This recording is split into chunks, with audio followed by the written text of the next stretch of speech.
Most szarítod a föl kéne rakni, nem valahogy. Hát így nem jó. Így már leír a földre, ja. Visszakasni. Így.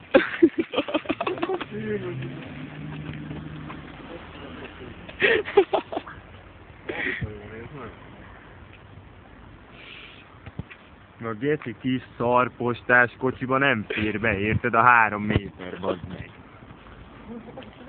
Obi barkács áruház. Már a parkolóba barkácsolhat. A postás kocsi se van. Nyomjad Balázs, adjál neki. Na, azt figyelj.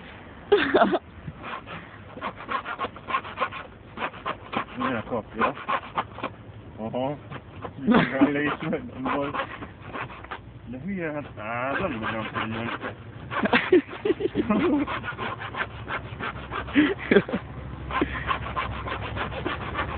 Kéne ilyen szemület, tudod. Tudod forgás a szemület.